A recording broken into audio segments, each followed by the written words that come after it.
সকলোকে পুনৰবাৰ স্বাগতম জনাইছোঁ আমাৰ চেনেল কেৰিয়াৰ প্লাছলৈ।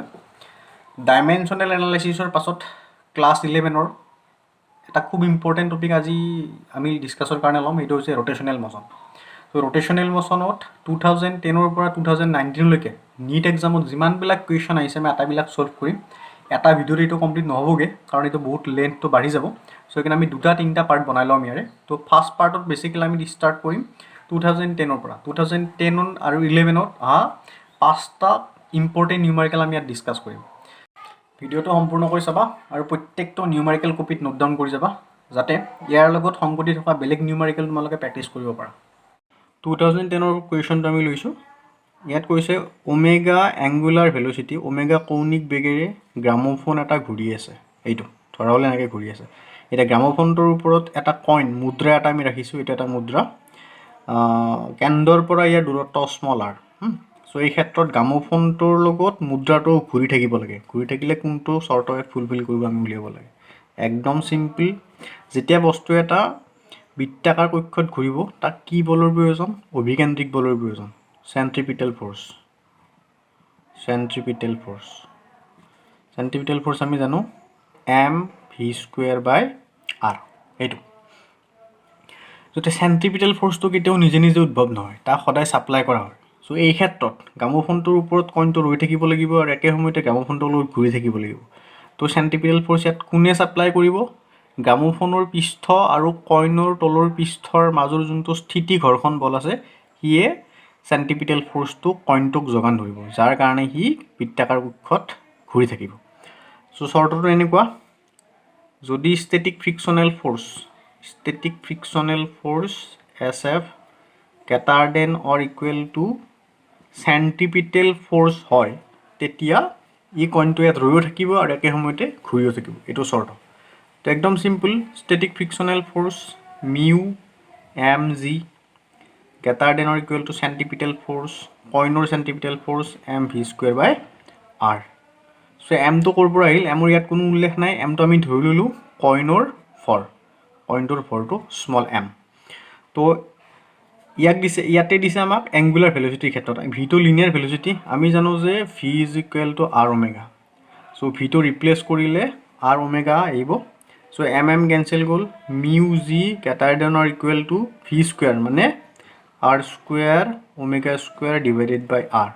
চ' নেক্সট আমি ইয়াতে পাম আৰটো চাপ'জ এটা আৰ কেঞ্চেল যাব ইয়াতে। So' mu g greater than or equal to r omega. So' in terms of আৰটো আমি লেফ্ট ছাইডে ৰাখোঁ। r greater than ইয়াতে এনেকুৱা হ'ব mu g by omega greater than or equal to r। তো এনচাৰটো আমি কি পালোঁ? এইটো answer, r less than or equal to mu g by omega. This is the answer. তো অপশ্যনটো আমি চাই লওঁ। Option number C is the correct answer. 2010ত আৰু এটা কুৱেশ্যন ইয়াৰ পৰা আহিছে। Very simple question. দুটা পাৰ্টিকুল দিয়া আছে, দুটা পাৰ্টিকুলৰ এটা ছিষ্টেম। এইটো এটা ছিষ্টেম, দুটা ছিষ্টেম নহয়। প্ৰথমতে পাৰ্টিকুল ফিউচাৰ ইনিচিয়েলি এট ৰেষ্ট, দুইটা পাৰ্টিকুল ৰেষ্টত আছে। তো ডেট মিনছ এই দুটাৰ চেণ্টাৰ অফ মাছ, ধৰি ল'লোঁ আমি এইটো centre of mass. This is also' at rest, at ৰেষ্টত থাকিব, এট ৰেষ্ট। আফটাৰ ডেট কি কৈছে? দুইটা পাৰ্টিকুলে ভি আৰু টুৱাইচ ভি স্পীডত, due to internal attraction, mind the word internal attraction, there is no' external forces. Internal এট্ৰেকশ্যনৰ কাৰণে আগুৱাই আহিব বিচাৰিছে। তো তেতিয়া চেণ্টাৰ অফ মাছটোৰ কিবা পৰিৱৰ্তন হ'ব নেকি? এইটো কৈছে। একদম চিম্পল, এইটো সদায় মনত ৰাখিবা। If no' external force then no change of center of mass। তো এনচাৰটো গেছ কৰিব পাৰিছা চাগে। তো এনচাৰটো কি হ'ব? যিটো internal attraction, there is no' external force, there is no' change of centre of mass, the speed of the centre of mass 0। 2010 another question এটা আহিছে কুৱেশ্যন নম্বৰ 3 তে চাই লোৱা কি কৈছে ইয়াতে প্ৰথমতে এখন সাৰ্কুলাৰ ডিস্ক আছিলে যাৰ moment of inertia it angular speed omega i ৰে ঘূৰি আছে সে ধৰি ললো এইখন এখন সাৰ্কুলাৰ disk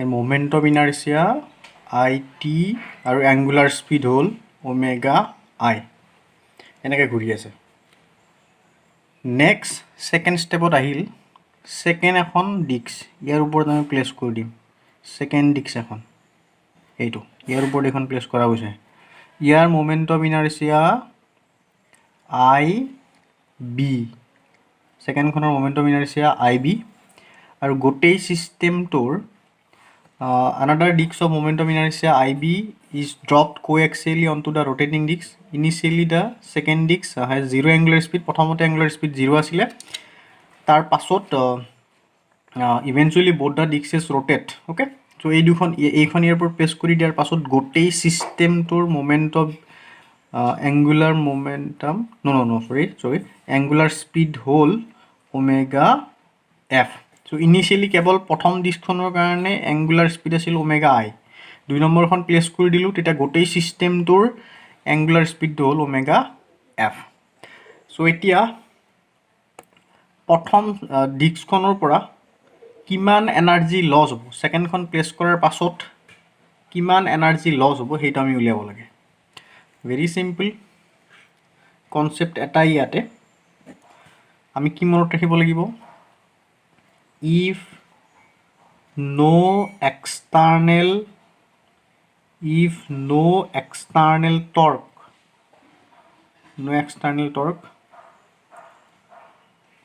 total angular momentum is constant or angular momentum is conserved. That means Li is equal to Lf. Initial angular momentum যেটা কেবল প্রথম এখন ডিস্ক আছিল L is equal to I omega it omega I. Second ডিস্কখন ইয়াৰ ওপৰত আহি গল তেতিয়া গোটেই সিস্টেমটোৰ angular momentum moment of inertia আগতে আছিল it দুই নম্বৰ ডিস্কখনৰ কাৰণে ib it plus ib into omega f এইটো so প্ৰথমতে আমি ইয়াৰ পৰা omega f টো উলাই লম omega f মানে পালো আমি it by it plus ib into omega I এইটো স্টেপ তো ফার্স্ট স্টেজত আমি কাইনেটিক এনার্জি উলাই লম প্ৰথম ডিস্কখনৰ kinetic energy therefore kinetic energy rotational আৰ ৰোটেশনাল কাইনেটিক এনাৰ্জি প্ৰথম ডিস্কখনৰ কাৰণে সে ধৰি ললো আমি E1 সো আমি জানো যে rotational kinetic energy half I omega square very simple half I so প্রথম ডিস্কখনৰ কাৰণে কি আছিল it angular speed omega I square এটো ইকুয়েশন নাম্বার 1 সেকেন্ড দুইখন যেতিয়া একেলগে ঘূৰিব স্টাৰ্ট কৰিলে তেতিয়া কাইনেটিক এনার্জি কিমান হ'ব half it plus ib because দুইখন একেলগে আছে ইয়াৰ মোমেন্ট অফ ইনাৰ্চিয়া it ইয়াৰ মোমেন্ট অফ ইনাৰ্চিয়া ib তেতিয়া গোটেই সিস্টেমটোৰ angular speed কিমান পালো omega f এইটো তো এটা omega f ৰ মানটো আমি ইয়াৰ পৰা বহাই দিব পাৰিম half it plus ib into omega f square মানে এইখিনি সো এটা আমি কি বহাই দিম it square by it plus ib square into omega I square further simplification কৰাৰ পাছত এইটো আমি পাম half it square divided by it plus ib এইটো এটা ক্যান্সেল গল into omega I square এটা আমি ইকুয়েশন 2 দিলু ভেরি সিম্পল নাও আমাক এনার্জি লস তো উলিয়াব দিছে এনার্জি লস প্রথম অবস্থাত আছিল এইটো এনার্জি সেকেন্ড অবস্থাত এইটো energy So therefore loss of energy কি পাম আমি simply del E1 minus E2 এইখিনি ফাৰ্ডাৰ সিম্পলিফাই কৰা ভ্যালু বহাই দিয়া ইয়াতে E1 ইকুৱেশ্যন নম্বৰ 1 পৰা half IT omega I square minus E2 এইখিনি half IT square divided by IT plus IB into omega I square এইখিনি ফাৰ্ডাৰ সিম্পলিফাই কৰাৰ পাছত আমি কি আনসাৰ পাম সিম্পলিফিকেশনৰ পাছত ফাইনাল আনসাৰটো চাই লোৱা এইখিনি পিছত এটা আমি কমন লৈছা সিম্পল এইটো কমন লোৱাৰ পাছত আমি এইটো আনসাৰ পাম তো আমাৰ ইয়াতে আনসাৰ হ'ল option number D that one next কুৱেশ্যনলৈকে আমি আগবাঢ়িছো এবাৰ চাই লোৱা সিৰিয়ালি কুৱেশ্যনটো আছিল এইটো লিখি ল'ব পাৰিবা